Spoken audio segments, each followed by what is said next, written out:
Hello, folks. This is Steve AB4L on a once again very hot July day, 2025.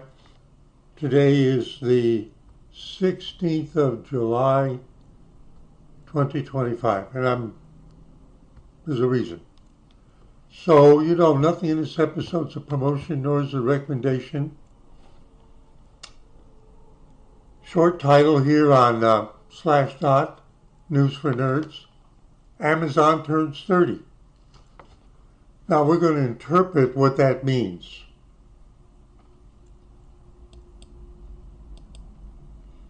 Amazon.com marked its 30th anniversary Wednesday, today, 3 decades after Jeff Bezos launched the company as an online bookstore promising 1 million titles from Seattle.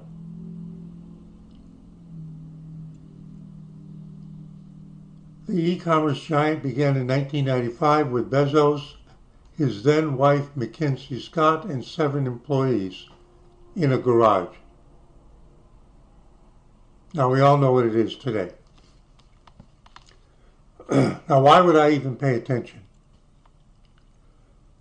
As I have remarked in episodes in the past every once in a while, way back then, not in the first year, but let's say within the first 3 years, I'm not exactly sure, no later than 1998, I bought several books more than one time from Amazon online.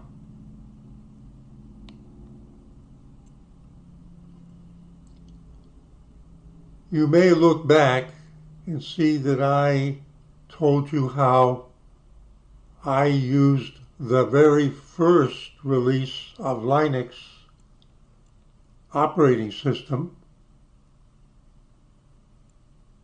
right from the very first one released to the world.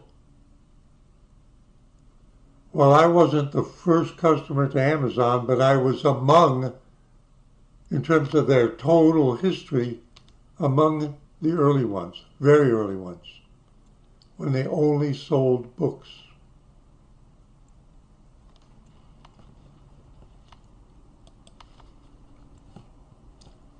Amazon.com marked its 30th anniversary. That's the search. You gotta be careful how you search with this super genius AI-backed stupid Google search that keeps substituting other words that you didn't actually type out. Like web becomes webcam. Oh, that's what everybody wants to know. If you're smart, you want to know about the first webcam, not about the first web.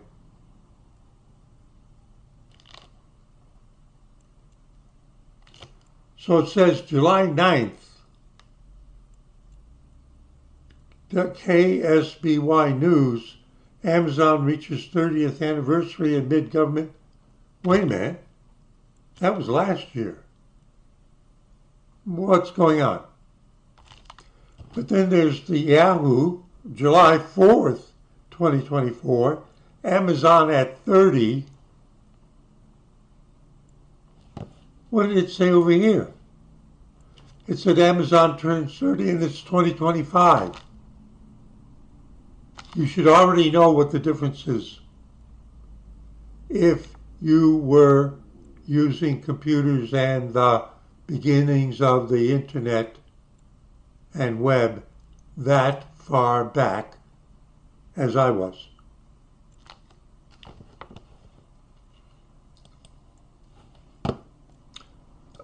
Yahoo Finance. This article is a year ago, July 4th, 2024. Amazon at 30. Amazon turns 30 is on Slashdot today. Are they both correct? Could they both be correct?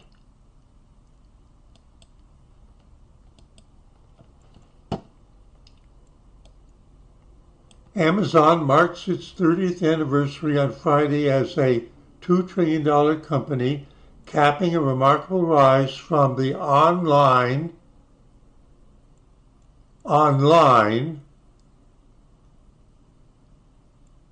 is not the same as web.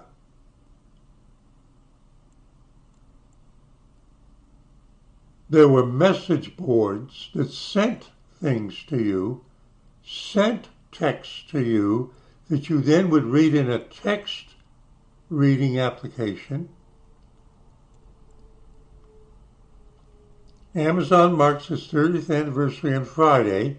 This is a year ago in 2024 as a $2 trillion company.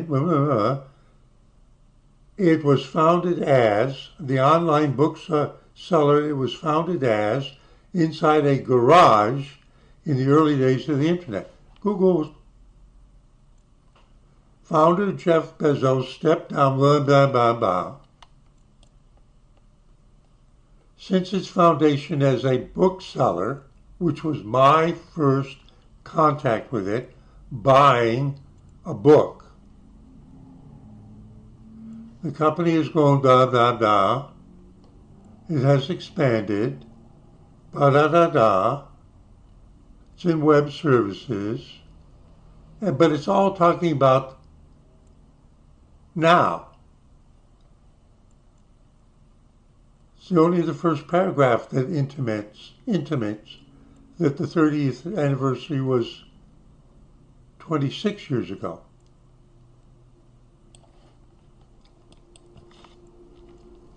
History of Amazon.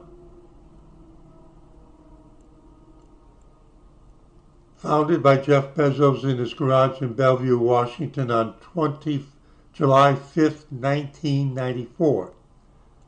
So that's when he actually formed the company. How can you sell something if you first have the idea and you get people, we're going to make a company. What are we going to do? We're going to sell books. What would be the first thing you have to do? You'd have to get some books to sell. I'm intimating what the dates actually mean. Initially an online marketplace for books, it expanded into a multitude of product categories. The everything store.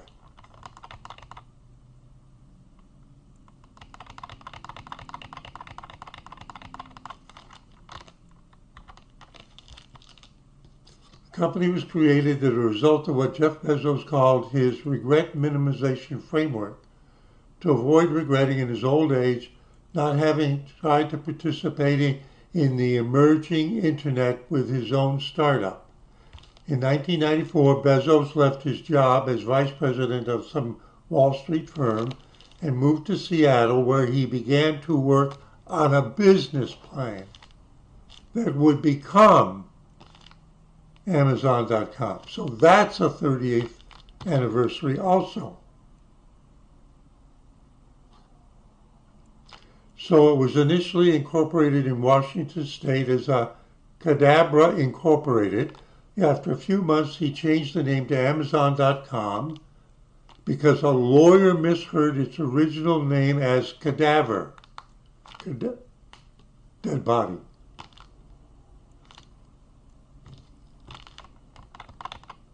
He selected this name by looking through a dictionary and settled on Amazon because it was a place that was exotic and different, just as he envisioned for his internet enterprise. It didn't say web. Internet and web are not the same thing. The web rides on the internet. The internet is a system of interconnected computers and routers.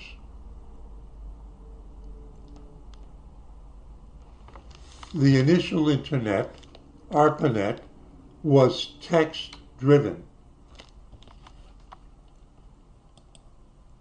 Command line driven. So if I wanted to connect to somebody and download something, I would say FTP and see if I could connect, and then it would ask me for a user ID, and then it asked me for a password. Now, this is not going to answer. I use that address for a reason. Then there was something called Gopher that was particularly adapted to downloading large quantities of text and a way of presenting it to me. It doesn't recognize it as a command. Gopher protocol. The Gopher protocol is a communication protocol designed for distributing, searching, and retrieving documents in the Internet protocol networks. So Jeff Bezos, when he went online, may very well have advertised his book inventory meant to be downloaded more by a Gopher protocol that was more interactive and easier to use. And then I look down what he has to sell, and then I place an order by sending him a message.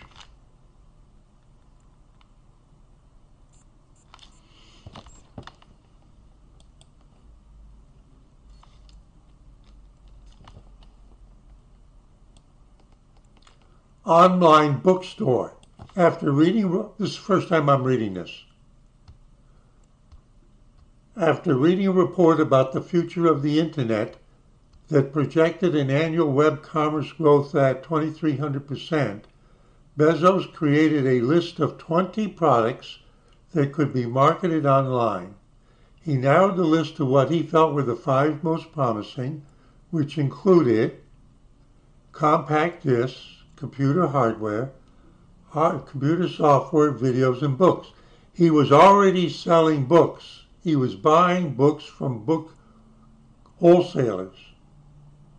Now he's expanding because he's got a new way of getting his products visualized, presented before customers that are remote from Washington State.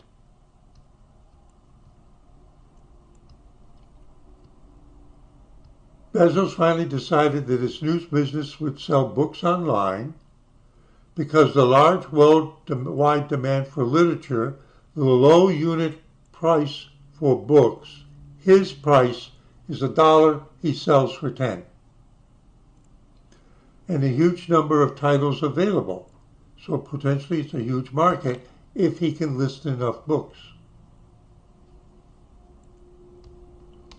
Amazon was founded in the garage of Bezos' rented house in Bellevue.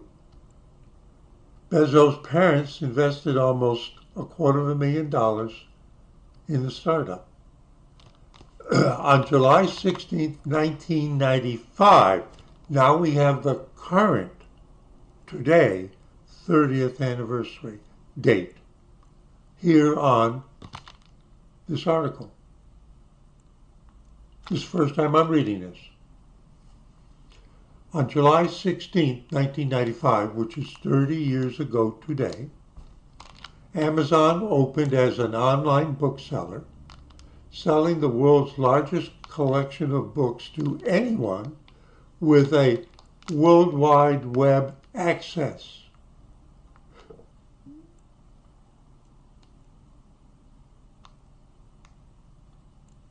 In the first 2 months of business, Amazon sold to all 50 states and over 45 countries. Within 2 months, his sales were up to $20,000 per week.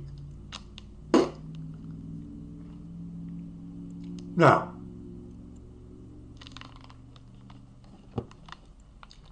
it's that mode that I bought books.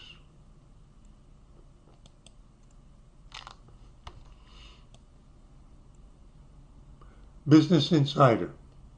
Amazon launched 30 years ago with one product. This 30 years ago today, not 30 years ago last year when he formed the company.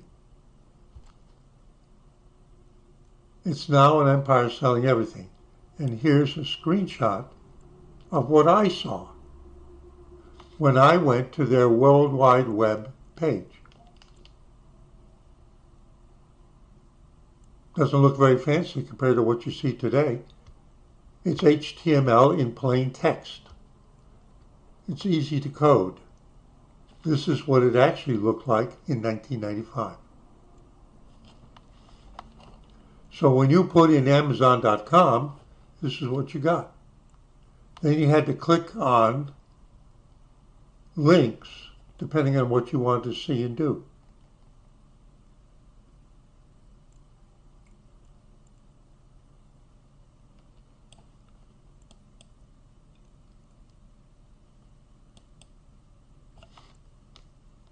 Netscape Navigator. You had to have a web browser. Web browsers were pretty new back then. The World Wide Web had been around a bit, but what you needed was a web browser. The most popular one at the beginning was something called Netscape Navigator. I've got a CD over there of version 2, unopened. I've got a CD over there with Netscape Navigator 2. I don't know where my version 1.1 CD is. It probably got scratched and thrown away.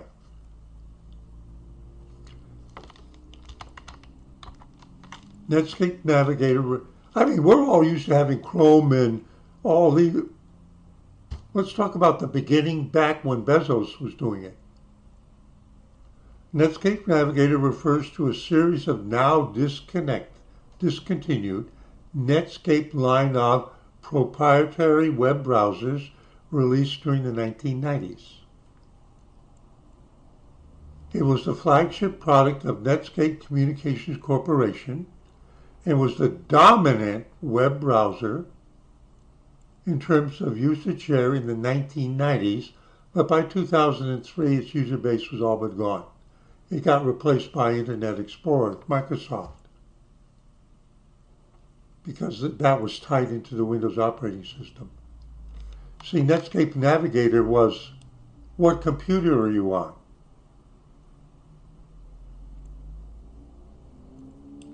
The business demise of Netscape was the central premise of the Microsoft antitrust trial, where in the court, this is how cutthroat it was. We're talking about just the web browser that Bezos needed to be in wide use in order to sell his products by way of a web page business.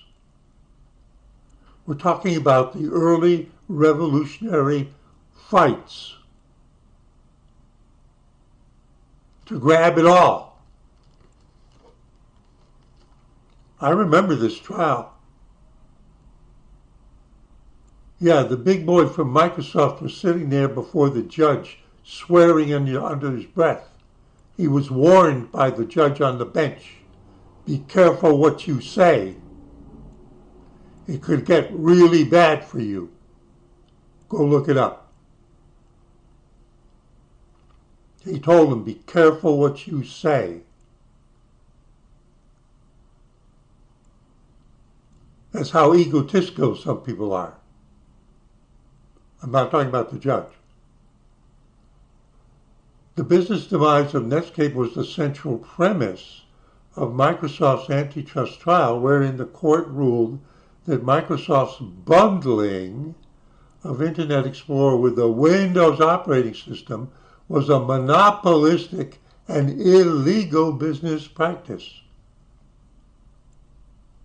Think about the stuff they're trying to force you to do now.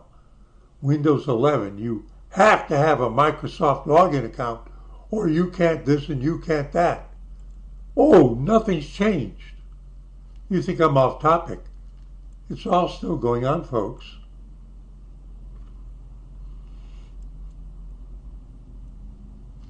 So you can read the rest of it. But again,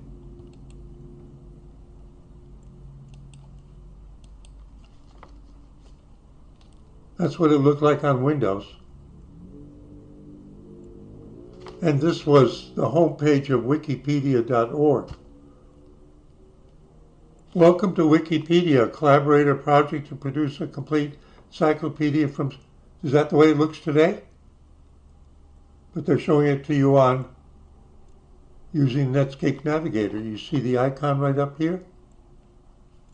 Now, why did I go? By the way, the guy, Anderson, who invented this, is a big guy in finance behind a lot of the advanced web stuff, and he has lately been very critical of certain things going on.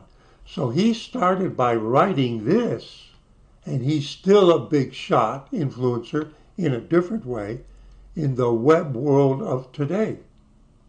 Go look up, see what Mark's doing.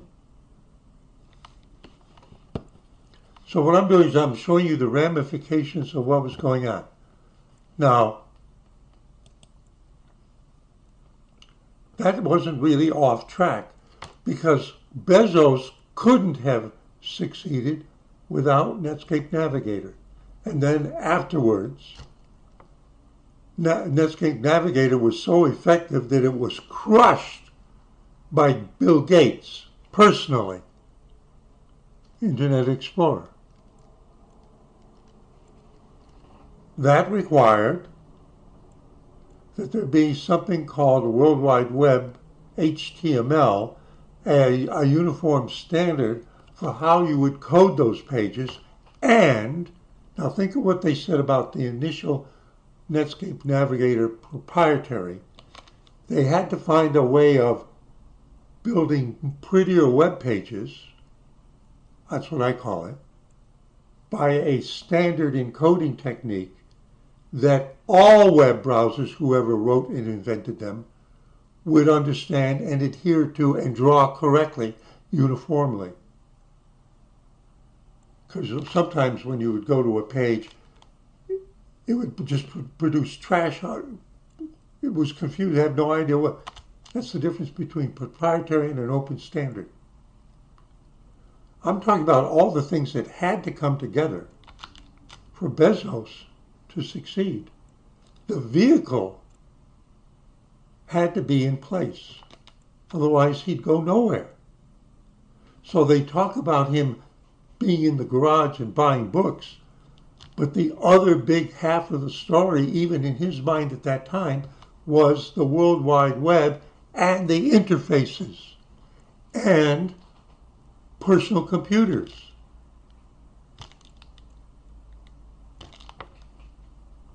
When I was living in Raleigh and I had a web account,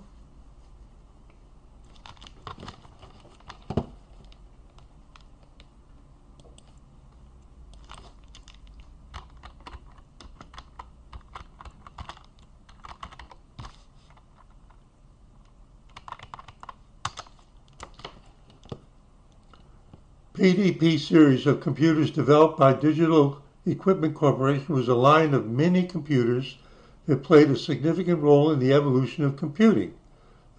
All right, now when we get up to something like PDP 8 and 11,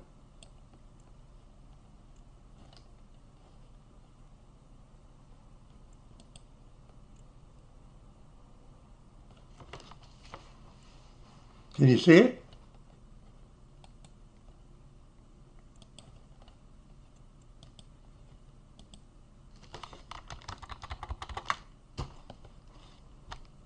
My first ISP, Internet Service Provider, I was living in Raleigh. I'm talking about at home. I'm not talking about what I was doing at North Carolina State University, where I was working, involved in that kind of stuff there. At home. I'm talking about at home. A 300 baud modem over a telephone line to a one-person company out in RTP, Research Triangle Park, that had a computer like that also interfaced to the beginning of the internet, ARPANET. And because I was one of the early subscribers to that ISP, see, I got there in 1985. So in those early years, before we're talking about that, my access to the web or the internet was through somebody who had an office out in RTP with a PDP computer like that and a modem and the license to interact with, and by the way, the RTP, Research Triangle, Research Triangle something company was one of the earliest companies that were involved in building the internet backbone after it stopped being ARPA. And after maybe 2 years or something like that, when the web and stuff like that really started to get going, this provider almost was impossible to dial up and actually get a connection because it was overwhelmed. In other words, the guy didn't expand. But fortunately, other internet service providers began to come on the scene, including one that was a major newspaper in Raleigh. But they're out of that business now. Yeah, a newspaper decided to be an ISP. I'm trying to tell you what the big scramble was from all kinds of directions. And why do you need to know that?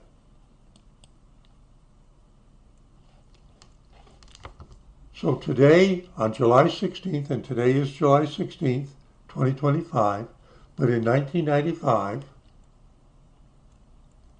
Amazon went live on the internet with their website after a year of prep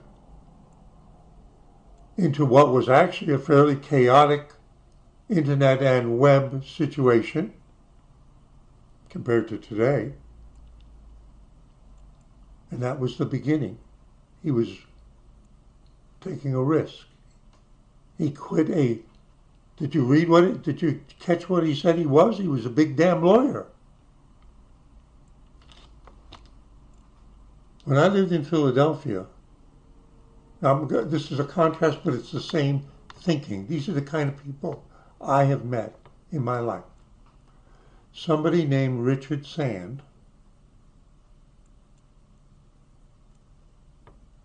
We're talking about the second half of the 1960s, who was a native to the Philadelphia area, had gone to NYU to get a law degree, and while he was there, he took up Korean karate. And when he came back to Philadelphia, instead of going into some law firm, he started a karate school. When in Philadelphia, the only martial arts there was a jiu-jitsu school. If you were to go and look in the Pennsylvania Sports Hall of Fame, you would find him there. But now he's kind of retired, but he ended also up as being a big deal lawyer in Philadelphia. But when he came back from New York, his first business venture was to introduce Korean karate to Philadelphia, and succeeded. Not overnight. So have I met people like Bezos in my lifetime who took that chance when it was almost unknown? Yeah. And given that I started with what was ARPANET in 1983, which is before the internet, way before the web, I've watched all of this develop. I don't think I could have predicted any of it. So when I'm doing this and I'm seeing this anniversary, see, the World Wide Web, which started at CERN in Switzerland, the big collider stuff, bombarding neutrons, he developed a way for scientists to share information more easily, not by sending text files, but by having something that was visually interactive, web pages. The first website was created on December 20th, 1990. So when did Bezos go online to the web? 1995. And what did that require? The technology for the first web was released into the public domain on April 30th, 1993, enabling its widespread adoption. So his idea of how we might interact using the internet backbone, but using an interactive protocol that's graphical, semi-graphical actually, textual but semi-graphical. That didn't go public until 1993, and Bezos went online 2 years later. And I showed you the picture of what the web looked like, what the website looked like back then. That represented 2 years of technological development from what I just said. And fairly wildfire adaptation and adoption. Because I remember when I saw it and I knew I wanted to be a part of it, at least learn how to do it. And I was working at NC State, and that was my opportunity to do it because I had access to computers. You know how much I paid for my own personal, at-home, not IBM PC, but IBM PC clone? $1,000. $1,000 with a dial-up 300 baud modem to connect me. Think of that in terms of what goes on now. Why would anybody be up? I mean, you saw them at business. I saw them at work at NC State. I helped wire up one of the halls there to connect, so that in the building that I worked in was typical of what was going on in all the academic departments on NC State campus. They did have an internet connection, and there was this is in the early 1990s, there was a fiber optic loop. And it was to connect all of the academic department business offices. They pay salaries, they buy things. But for professors to have some kind of connection like that, even over to the library, in their office, are you kidding?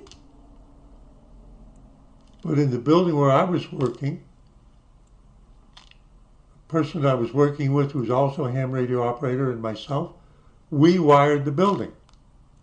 The deal was the guy over there in the center where they were taking care of that stuff couldn't spare the people, which was a payroll, but they had plenty of twisted pair cable. They had, if we were willing to do it ourselves, and he knew we could figure it out because we were ham radio operators and we understood electronics. Even if it wasn't the kind of electronics they had, we could quickly learn it. And we wired up the building. We wired ourselves up first to connect to the mainframe computer instead of having to go over and sit in front of a terminal over in a specialized building. And our first connection with it was with a teletype machine, or what amounted to a teletype machine, even before we had an actual computer monitor. Yeah, really. That's how far back I go. So when I saw this, Amazon turns 30, and then I started to look a little bit. I noticed there was a 30th anniversary last year and a 30th anniversary this year, and that's what all of my wandering mind is about in this one, is to show you that both of those 30th anniversaries are legit and are completely different. And is Jeff Bezos a genius? Depends on how, this is the final thought.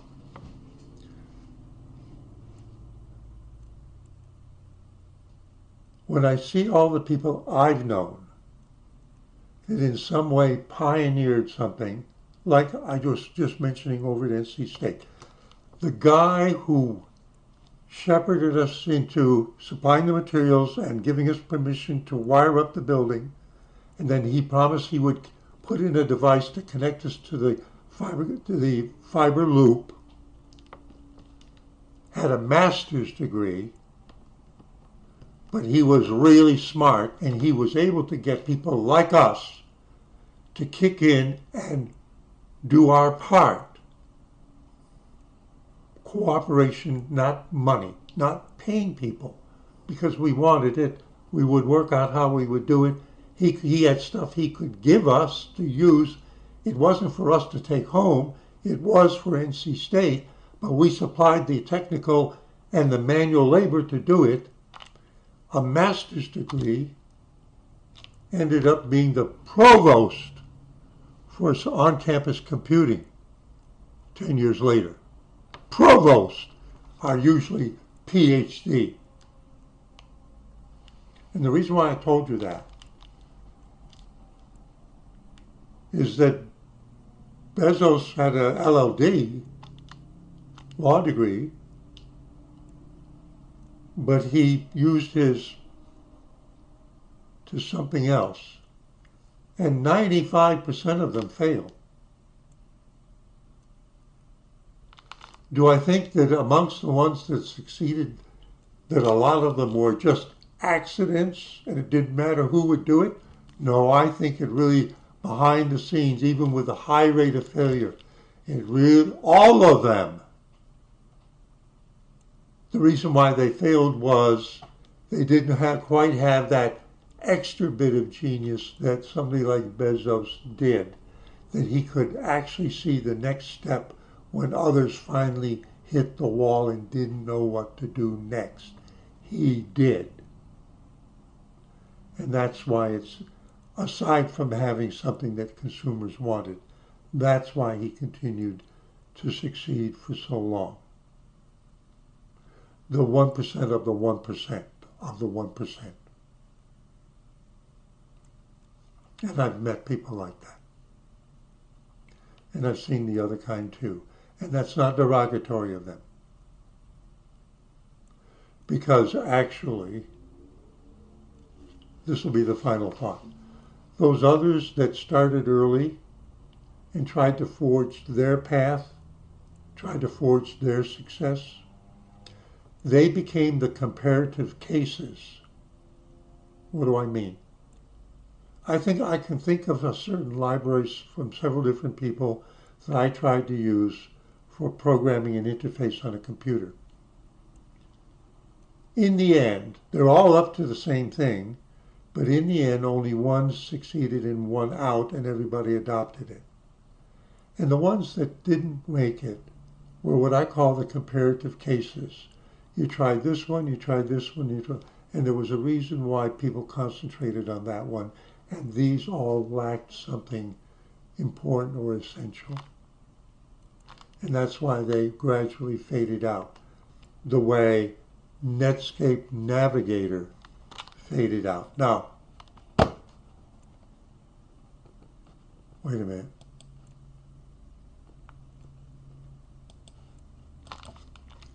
Netscape, this is a different point, but it's the same thing.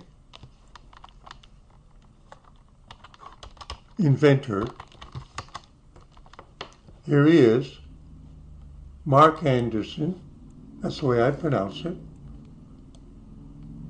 As a young man, he conceived the browser, wrote the code, blah, blah, blah, blah, blah. What is he today? Mark Lowell Anderson is an American businessman and former software engineer. He is the co-author of Mosaic, the first web browser to display inline graphics, not online graphics, inline graphics, co-founder of Netscape, I use Mosaic, and a co-founder and general partner of Silicon Valley venture capital firm named after him and another guy. He's got billions. And he was born in Cedar Falls, Iowa. Farm boy. What did the University of Urbana?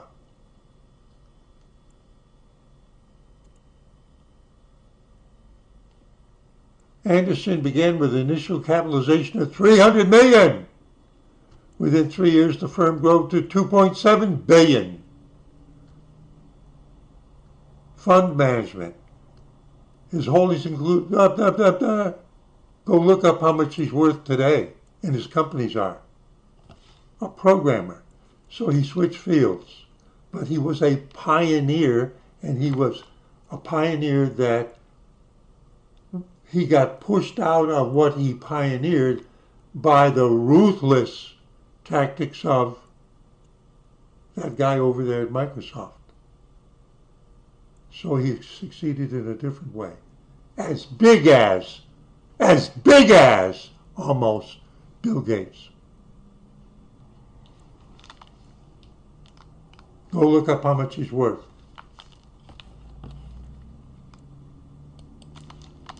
So pardon my wandering mind. Steve A. before you, reminiscing a little bit, huh?